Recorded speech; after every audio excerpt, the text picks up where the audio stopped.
Hi, I guess I'm live now. Hope you're doing well. Another time here online. So this is, I think it's our second to last book club session. So I think next month will be the last one. And today we're going to talk about A Real Door One by Jhumpa Lahiri. So this was published in 1999. And I don't know if you did any background on like what the some of the concepts in the text are, but I think they're interesting to be aware of. So we might talk about it. So I'll just tell you a couple of things about Jhumpa Lahiri. I'm not super familiar with her. Like other writers that we've talked about, I'm more familiar because I've read more things by them, but not Jhumpa Lahiri. But I do know that she is American, so she's like Indian American. And that oftentimes she tends to write about like either the experiences of first generation Indian Americans or second generation, third generation, or actual Indians living in India. So she draws from her own life to talk about this, especially when it comes to like first generation, second generation Indian Americans. I don't think she was born in America. I think she was born in England, if I remember correctly, but she moved to America when she was really young, so she considers herself to be American. And she was born in the 1960s. She's still like alive and writing. I think she's also professor of creative writing at Princeton University. And yeah, she's written novels, she's written short stories, she has a couple of collections of short stories, and then she has some novels as well. So if you're interested, like this is kind of the way she writes in general, so it's kind of like straightforward writing. So yeah, in general, I just wanted to know what you thought of the story, if you have any like initial comments, anything in particular that you would like to share in terms of how you felt, or if there was anything that surprised you or anything that you found interesting to talk about, if you expected how it ended, or just anything related to the story in general. Yeah, so like you can write in comments or you can actually talk. Yeah, I don't know. Also, when you read these texts, I wonder if you also do some sort of research. So I asked you before about like historical context, some things that I will mention in a second, but also some of the language that appears, because there are some Indian words. Then also the name Bori Ma. I don't know if you also had a look at that, what it means. Because I think these things are quite significant in the story. I mean, A Real Door One is the title, so I think it's important to go have a look at what it actually means, which I guess you can get from context, but I think it's kind of important to just actually look at what it is. And then the name as well. So I'll tell you a couple of these things. So in terms of the name, so Borima is actually the name of this main character of the story, who's this 64-year-old woman. Borima, I think it means old mother, if I remember correctly, so I wrote it somewhere. Yeah, I think it's old mother. So that's something to consider, the fact that the only thing we know about her is not even her real name, you know? And then I think that's something that I've also told you often is to have a look at like the beginnings of stories, because they tend to be really significant. Like it's always good to look at beginning and endings. And so here, Borima, sweeper of the stairwell, had not slept in 2 nights. It's kind of like one of the few things we know in the story is that she's a sweeper of the stairwell, and that's something we know for sure because we see her do that. And the narrator, like a third person, unnamed narrator, tells us that. And then I guess another thing that we learned, which is not explicitly stated with that word, but when you look at the second paragraph, you learn that she's a refugee. So if you know anything about Indian history or like world history, I guess, in 1947, this partition that they talk about in the second paragraph is happened in 1947 when like British India was split in two. So one part became Pakistan and one part became India. And it like created a lot of conflicts, especially along religious lines, because most of the people who went to Pakistan were Muslims, and most of the people who went to the Indian area were Hindus. So there was a lot of violence and yeah, a lot of conflicts during that time. And there was also this division of Bengal and Punjab, and that's also why here you have this mention of Bengali as a language that's used. So there's all these crises. So you can see that I think it's important for you to think about, as you read this, and just because we're going to talk about it in a more critical way, I guess, or analytical way, to think of the condition of a refugee from our point of privilege, I guess, but what do we understand about that, and how does this idea of a marginalized person feature in this story? In what ways is this character marginalized? In what ways does this character become an outsider? What do we know about her past, or what does she tell us about her past? Like all these things that I think are quite interesting to think about throughout the story. And then also like how you felt about the way she's treated, the way the different characters in the building behave, the way things change from beginning to end, and the way also that reflects humanity in general, I guess. Yeah. So I don't know if you have any thoughts or anything like that. It's so weird to talk to the void because I cannot know if anybody's listening or if anybody has any thoughts or anything like that. Yeah. I'm just here looking at the story, seeing where I can start, or like in terms of more of a conversation about this.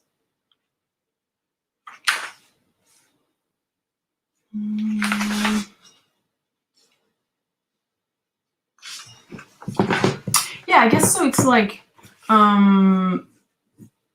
thinking about like the character of Borima herself. I think it's like if you, I mean, anytime that I ask you to read stories for this book club, I think it's good to read them more than once, because then you get the first time you read just like a general read to understand what happens and to get to the end and see how it ends. And then I think it's good to go back to the beginning and see how the story prepares you for that end. Sometimes it's kind of like a plot twist, and sometimes it is kind of expected in a way. It's not that surprising. So in some stories, we are kind of like shocked by what happens. Sometimes it's like, I mean, it is shocking, but it is not necessarily unexpected. So what happens in the story when at the end she's thrown out, it's kind of like you see probably, maybe you don't see it coming, but I didn't find it that surprising. Rather than surprise, I guess I felt like sadness for her, because like she doesn't have anything in the end. Like she doesn't even have a name, right? I mean, she probably has one, but she's not given one. So she's like complete, like an outsider. She's like homeless. She is nameless. She has nothing, right? And I think that's really interesting to see how that develops throughout the story from beginning to end, and how you see, that build up towards the end. Because, I mean, if you noticed in the story, there's like a sentence that she keeps repeating. And I think that's really important to build up that end, because it kind of creates a contrast with what happens at the end. Then there's also a character that I think stands as like stark contrast to Borima, which is on page 109's character called Mr. Chatterjee. And I think he's kind of like the opposite of him. Oh, yes, Carmen. I cannot listen to you, but I can read you. So I don't know if you prefer to talk through the chat, or if you want to come in, like, so we can see each other or whatever.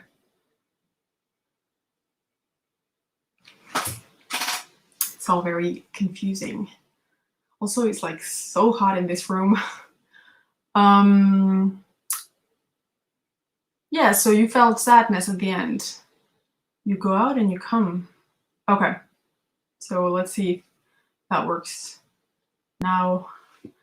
But if not, just use the chat and then I'll just reply. I don't know, I cannot make you speak. In the other days, whenever you would speak, it would be because I think there was either Mar or Carlota who were like moderating this, but I don't know if they're here now or what's happening. I'm gonna ask Carlota.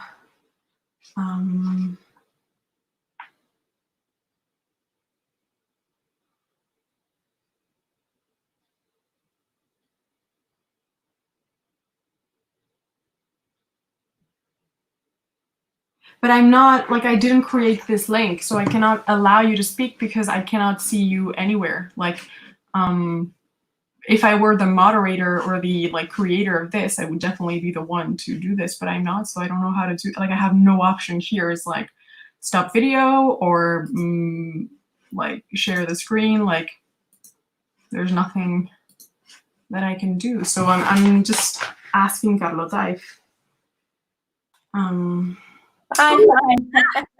Yeah. Hi. Hi. I don't know. I did not. I don't know. Now we can. I see you all together. All and you can listen. Yeah, we That's three. Yeah, because I was like talking to this emptiness, and I was like, should I continue talking? I or? can wait because my computer is so slowly that okay. I listen. I mean, I came 5 minutes late. Then I don't know. No, it's fine. I love the story because I love Lumpa Lajiri.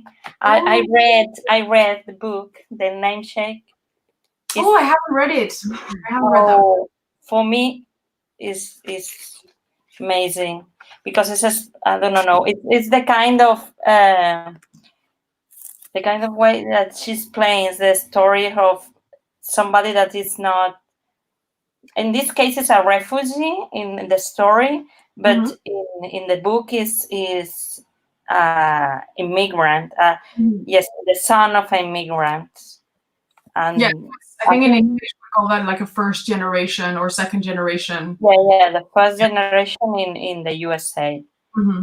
And yeah, I love this kind of stories that when there's somebody that's in the middle of a culture that is not from the culture of the parents, and it's not from the culture of the place where she is living or he's living. And I think in the story there's also this kind of feeling that the woman Borime is, how do you say this? Borime? I say Borima. Borima. Yeah. Okay. Then yes, she is a refugee, and yes, she is not from the place. She's not from the place that she's living, where she's living, and yeah, for me the feeling is this, that you say the injustice is unfair, what happened. In fact, I reread because I wanted to know how this happens, that change from somebody that is useful and for the community to a point that they decide that they can sack her and to her. And what did you find out when you reread it? you understand a little bit Kind better? of, yeah, it was that these people, the people that were living in the building, they thought that they were more important than her. They they do not take into consideration her as a human being. And yeah, when you reread, you see that okay, they are not treating her fair from the beginning, and yes, at the end is like a scapegoat for the situation. But Yeah, 100%. I don't know if you have any thoughts, Carmen. Yes, I think they treat her as they were doing to her a favor, Mm. giving her a place to live. Yes. But at the end of the story, you are the outsider, and we can trust in you. Mm. It's, it's that feeling of sadness that when she's useful, as Ampar said, you use her, but Mhm. when when you have to think about something that gets wrong, is she that Mhm. the one that is from outside, that is the guilty people. Mm. Yeah, I think that was like I mean, I guess there are many moments in the story where you can see that idea of her as an outsider. Like, um, to me, at the beginning of the story, I was not sure, like, is she a resident of the house or the building, or does she work? I mean, it does say sweeper of the stairwell, but I thought maybe because she, I don't know, she's like you have a janitor in your building, but maybe they have a little place where they live. But then it's like, but is she sleeping on the street or like under the mailboxes? So it's maybe on the like the I forget the word in English, portal. You know, maybe she's living just in the hallway or just the entrance of the building. So that's like okay, she doesn't even have a look. She's homeless. She doesn't have a place to sleep. So she's already an outsider in that sense. Then of course the people don't really believe her much. So I mean, the stories she say, it's like, are they true? Are they not? What did you think about the stories though? Did you believe them, or why do you think she talks about them? I believe her You think because like she rich? came from a difficult situation, and I, in some ways, I believe that you can in el fondo, Deep down? in the town, I think she's telling the truth, but making bigger than. yeah, I think so. That Yeah.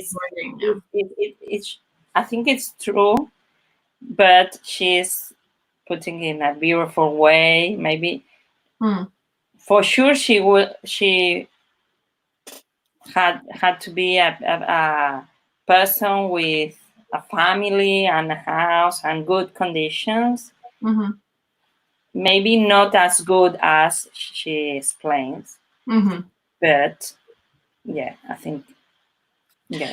I mean, if you think of the way possessions and money and like social status is considered in this story, it might be another way to try to fit in better, to say, okay, maybe I don't have anything now, but I have known what it is to have something. So then maybe she exaggerates this, of course, so that maybe they can respect her more and say, okay, because of my reality as a refugee, I lost all of that, but I know what it is, and I'm a person of high social status. Um, but then it's interesting because it also shows how easily things can get lost, because not only because of her status as a refugee, but then because her few possessions get stolen, and then that little security she has in the building also disappears because she gets thrown out. So it's the same for the other characters who would like, now we buy a basin so you can wash your hands, and then it gets stolen. So then that material wealth and the riches that you have they can go away. But these people are super obsessed with that materialism and all those possessions. No, I don't know if you have any I thoughts. think she is really vulnerable, as you say. She is really vulnerable. She has nothing, and yeah, she can. In a turning point, she can lose everything in a minute. Yeah, that's the thing. What is interesting is that it's not just her; is that anybody could lose everything in a second. Yeah. I mean, not as easily as her because she starts with having very little, so it's easier for her to end up with nothing. But then it talks about that how like ephemeral these things are right? That they can go that easily. Yeah. What did you notice this? There's this thing that she repeats over and over again, like thing on page 108. Like towards the end of the page, she says, "Believe me, don't believe me. Such comforts you cannot even dream them." And she says this like I underline, so 1, 2, 3, 4. Yeah, 4 times, and then at the end it kind of changes a little bit. The way she says. Yeah, at the end she changes to "believe me, believe me." Yeah. Yeah, it's interesting that in the story there are sentences that are repeated all the time, or sentences or words, or like the red broom, letterboxes, and like I don't know like how to say, because I'm not good at literature, but she's doing this poem at read to repeat sentences. Yeah, I mean, I guess it has to do with what do you make of them? When you notice these repetitions, what do they tell you? Like, for example, the letterboxes or the read broom, like, why do you think it appears so often? Like, I don't have an answer. I have ideas of what I think maybe could be, but I don't have a definite answer. But in your opinion, why do you think, for example, the broom appears so often? Because it are her possessions. Yeah, that's what I thought. The most valuable possessions are in not from the past, from the present is the broom. I don't know. Yeah. It's the only thing that. Yeah, tell me. No, it's the only thing that she earns in the present. That it's not coming from the past. The keys are from the past, and but the broom is the only thing that. Well, it's interesting because it also gives her usefulness and a sense of like belonging. So it's like, because I'm doing a service to the people in the building, then they're going to let me sleep there. And sometimes they might give me a blanket or like a little bit of ginger paste, or they might help me a little. So it's something that not only does she hold on to it because it's the only thing she has, but it's very valuable to her in the sense of what it can give her in return. So that's also quite interesting, I think. But also the idea of believe me, don't believe me, it's like initially it's more like, yeah, I don't care if you believe me or not. But at the end it's like, no, please believe me. But of course, it's lost its value now, right? Like now they're like, well, I don't believe you anymore. Like you've always been telling us all these lies. Now that you want us to believe you, it's too late. So that's like super sad, I guess, no? Because it's the only thing she can say.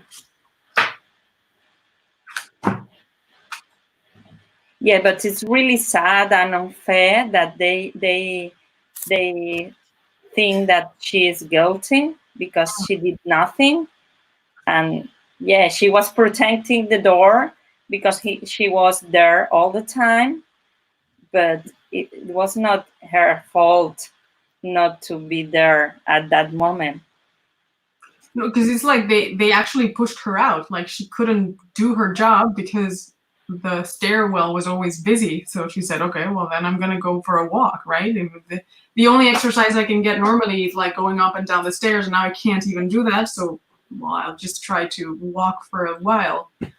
So it's like they push her out in multiple ways. It's like, first you can't work, so you have no use for us, and now that you have left because we made you leave, not explicitly, now we are going to actually make you leave, you know?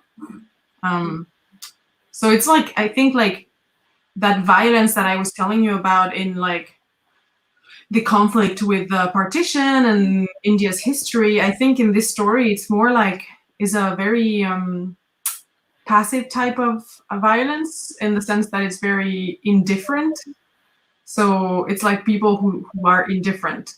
And that is a type of violence, in my opinion, because when you don't do anything, it's like, well, you're not helping. Not me. It's not my fault. It's not me. It's your problem. It's because of that we are making you a favor to be here, and now we don't need you anymore. Yeah, it's like I think it's something that also happens probably in the namesake that you told me you read, that the idea of being an outsider, of being a stranger in a new place, there's that sense of like hopelessness, right? That, well, there's nothing I can't really do because I'm not from here, and I'm not from this other place, because this other place, it's familiar, but it's no longer my place. So it's like, where do I belong, right? So it's this idea of I don't have a home, not only like a physical home where I can sleep, but actually like, where's her sense of identity, right? She doesn't have a place to live. She doesn't have a country. It's like she's living in a border, like in a frontier between one place and another. And she's never finding like a place, but also nobody's like helping her integrate, right? Yeah, so the feeling that you do not fit anywhere. Because yeah, you try to fit. Maybe here is not. I mean, yes, here in the story is there's this idea, but in the namesake is the idea that the boy cannot fit in the world that he could. He has to live. He tries to fit in the USA and he cannot fit in the USA. He tries to fit in India and he cannot fit in India.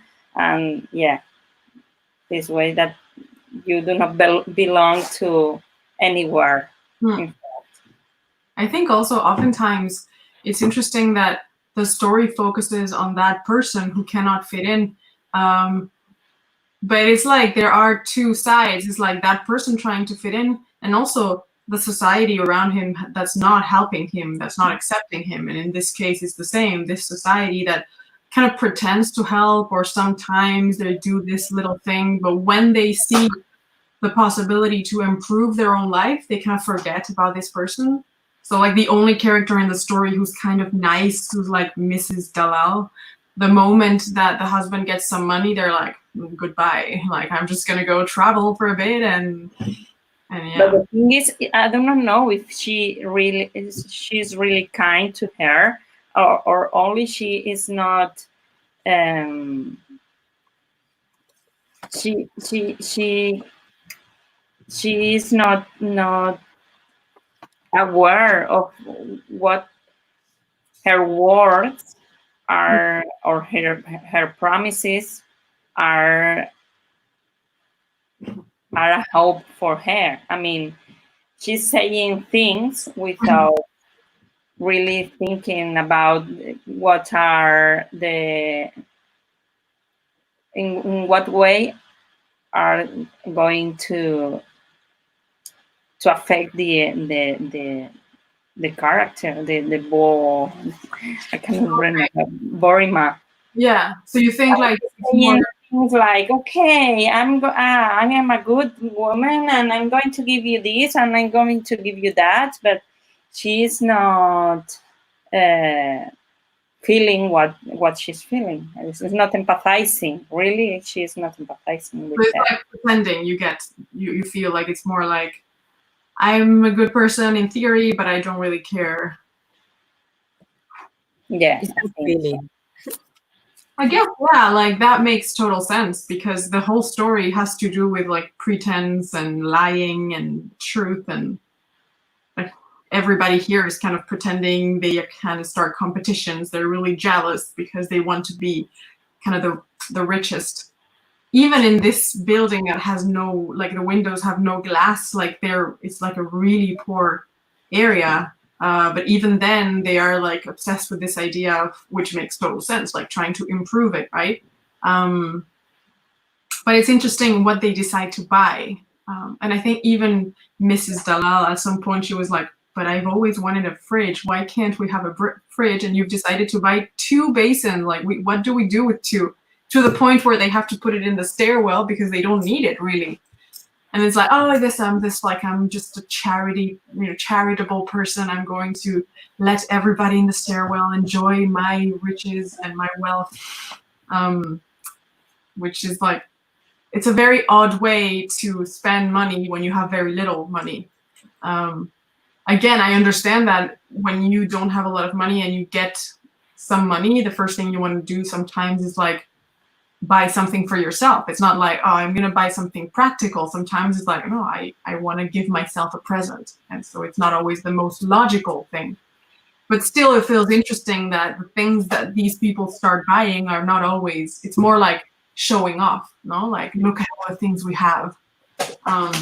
And this is why I think the title of the story is like a real Derwent. This is like, well, now that we are becoming better, like socially, we need a person who works for us and who cleans the stairs and who checks the gate, who's actually a professional and not this person here,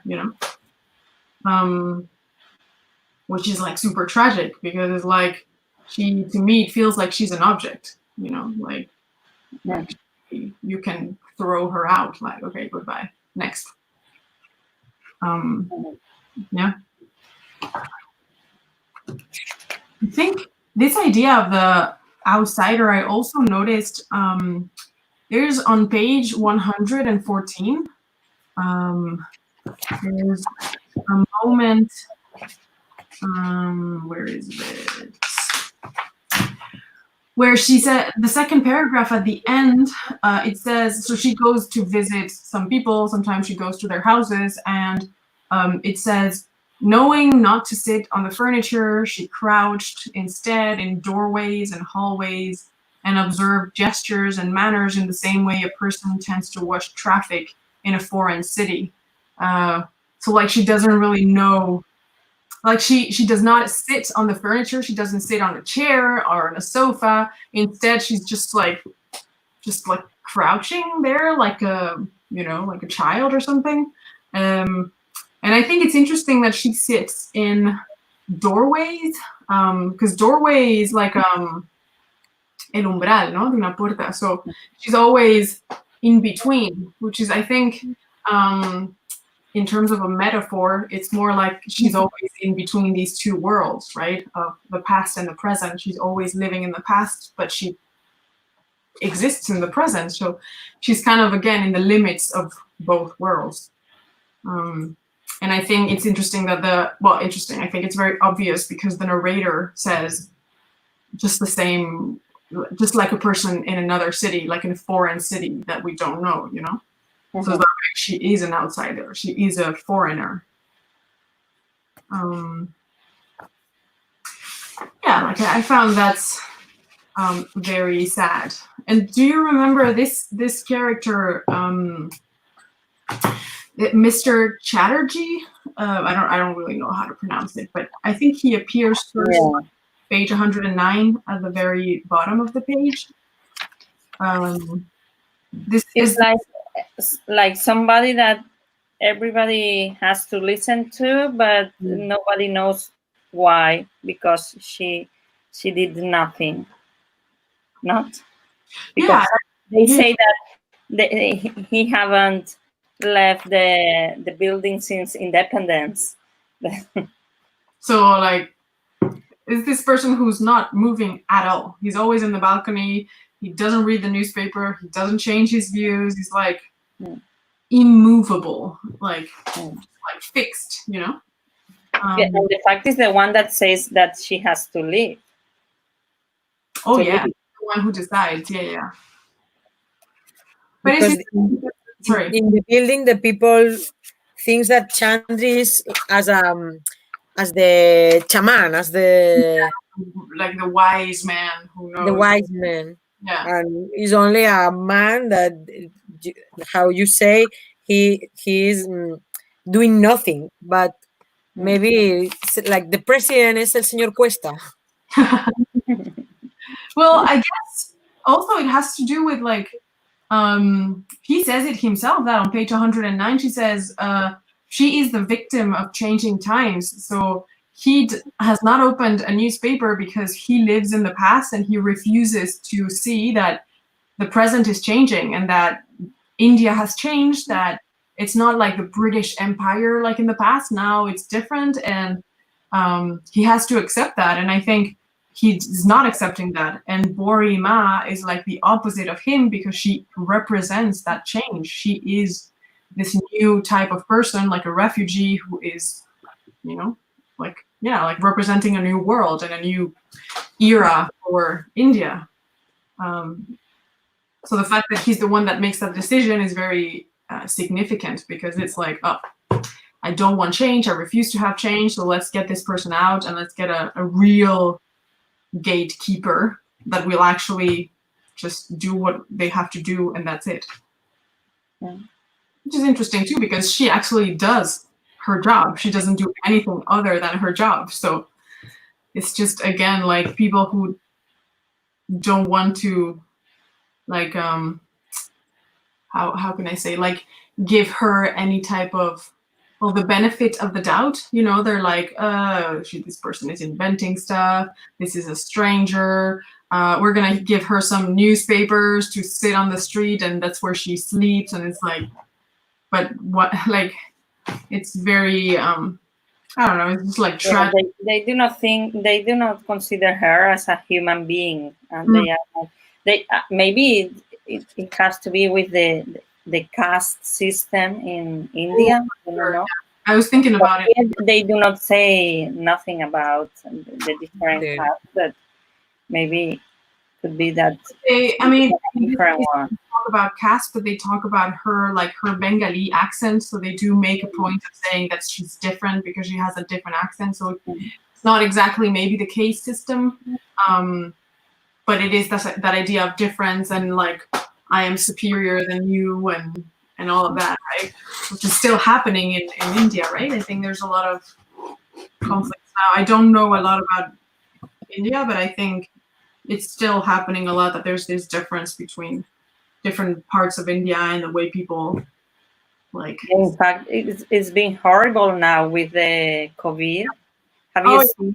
Because they were immigrant workers, and when the lockout started, they say they had to leave the cities and come back to the country, and they were trapped. Sometimes they could not come back to their villages, and they were trapped in the cities without working, without food, without housing. And yeah, it's been really difficult situation for them, for millions of people. I mean, India is amazing because it's like a continent. I mean, it's a huge country. There's so many different, there's a lot of, like, you cannot think about it as a country because there's so many different areas, cultures, and everything. But yeah, like, I realize I don't really know that much about it. In fact, I haven't really read a lot of Indian literature or Indian American literature, so that's why I also wanted to include it in this year's collection, so that, because last year it was more like white Americans, and I thought, well, maybe we can, you know, look at other people from other places and other types of experiences, so then I can learn a little bit more about other, you know, identities and other experiences. Yeah, the thing is, I love this kind of literature, and I read a lot about the partition. In fact, it was I don't know, a slaughter, or how do you say? Million of people died in this. We think about Pakistan and India, that they are Muslims, but the partition was not fair. I mean, in Pakistan, there were living millions of Hindus, and in India, there were living millions of Muslims. Yeah. And when partition, they had to leave their houses and go. And it's really sad story. Sometimes we do not. I mean, it happened only, I don't know. It was 70 years ago. I mean, it's not. Yeah, it's in 1947. So, 1957. Yeah. It wasn't that long ago, really. Like in the 20th century, so many things have happened. It's wild, like the way the world has changed. Like we tend to think about these things like, oh, it's it's a past and it's like a long time ago, but it's like it's not that long ago. No, because 47 is there is people living with us that lived Live there. Yeah, I also have that. And these kind of partitions that another country does have a ¿cómo se regla? A ruler. A rule and marks and says, okay, this is for you and this is for you, and you can do it yourself. That's kind of wild to me. It reminds me a lot of like Palestine and Israel, and it's like, well, we're just gonna send. I mean, it is true that originally it was like a smaller area of land, and then with time it's become like a whole other thing. But still, it's like, who are you to decide how to organize this? It's like it's usually the people who have created the conflict who then try to solve it, but they don't know how, so they make it worse, or they think they know the best option. It's like, you don't know anything. Like, what are you doing? So it's very problematic. And it's so many I don't know about. Sorry? No, and I read another book that is really interesting for understanding India. I mean, the story is kind of silly or simple. The man who cycled for love. Have you listened about this? The man who cycled for love. I cannot remember exactly the title. It's the man who cycled for love. That it's an Indian who take his bike till Sweden because he fall in love with a Swedish girl, and she decided to take the bike and go to live with her love. And it's a really good book to understand how Indian works, because he was the lower caste boy, and that's why he decided to leave to left. To leave. Yeah. Yeah.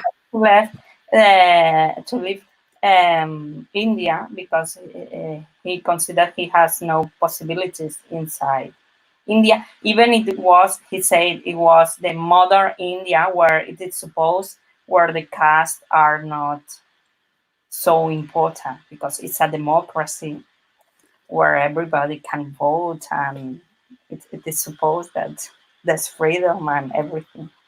But I was just looking. I think it's like The Amazing Story of the Man Who this one. Hero for Love. Oh wow! And it's real story. I mean, it's not a biography because embellished. Yeah. But there's not a biography because it's written by another one. I mean, it's not he that wrote the story. It's somebody else that wrote his story, but their story is real. The story like a fictionalized version of like something that really happened. Oh wow, that's interesting. So I'm interested in reading more from Jhumpa Lahiri after reading this story, because I think it's pretty nice. I was looking for her books, and in fact, she wrote only 2 books, and Like 2 collections of short stories and like short stories. There are 2 collections, but books 2. The Namesake and another one, and the last book she wrote was in Italian because currently he's living in Italy. Because I found on the BBC there she was speaking about her last book. I mean, I don't know, but it was strange because I think she is in love with Italy, and she wrote in Italian the last book. Yeah, I was reading about that before because she, I think she went to live there in 2011 or something. She hasn't spent that long there, but maybe she's been learning for a long time. Maybe she's like passionate about it. But I wonder what the book deals with because, like, is she talking in like writing in Italian about Indian Americans, or is she talking about Indian Italians? Like, I wonder. I cannot remember. It was a novel, but I think it's happening in Italia. In Italy, the story is happening. Because I love the book. Then when I came across the story, then I remember the book because it was a long time ago I read. And then I decided, okay, I'm going to look for more books. And in fact, it's the short stories and not books. But I will try to read the other ones. I don't know. Like Italian or the stories, you mean? Not Italian. I don't know. The new one, I don't know. The other one that she wrote. Oh, okay. I think in here, I think it's. But this one, the book, this one was really interesting. Recommend you. And in fact, the story is I mean, the story it's based on the thing that Indians has only one name. They had 2 names. They have the official name and I mean like the nickname, but family name is a family name. And I asked to my students, I have some students from India, and I asked them, but is your family name different from the official name here at the school?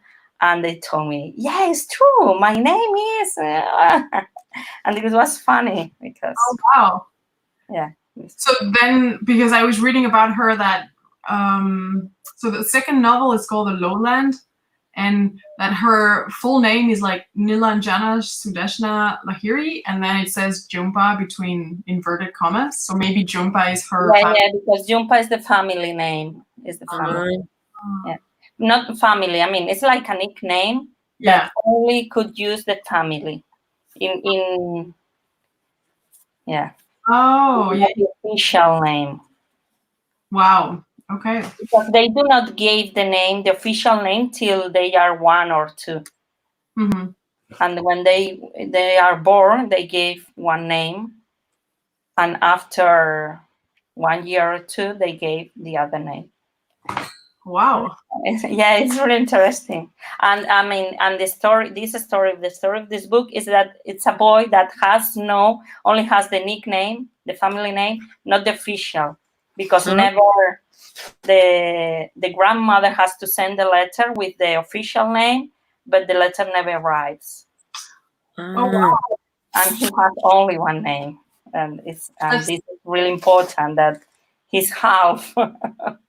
That's interesting because I guess like names are like so integral to your identity. I think that's why I mentioned it here that Borima doesn't really have a name. We don't know her real name, that she's only known as Old Mother because Borima means Old Mother.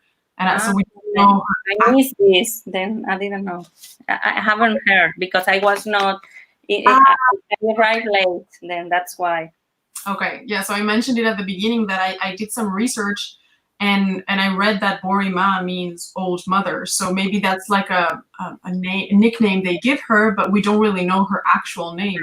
And it's just like in that novel you tell us about that we don't really know, like, not having that name, especially for a country where the tradition of the name is really important, is like a really important part of your difficulties and your struggles, right? And your identity, yeah, because you do not have your official name. Yeah, that's when the schools start, they have a problem because they say, okay, then it's Gogol, the name. And the father says, no, because this is not the official name. We have to wait for the official name. But the official name never arrives. Then they start to call him Gogol. Yeah, and the teacher doesn't Gogol because is the writer. Yeah, like the writer, because there's another story with the writer. Because, yeah, I love the book. It was really interesting, but for me, it was easier to read than the story. This story was full of Indian words. It's a bit difficult, yeah. When I was rereading it today, I was like reading it one more time, and I was like, oof, I don't know if you understand everything, because it is complicated. Like, the sentences are simple and everything, but she's using a lot of particular words.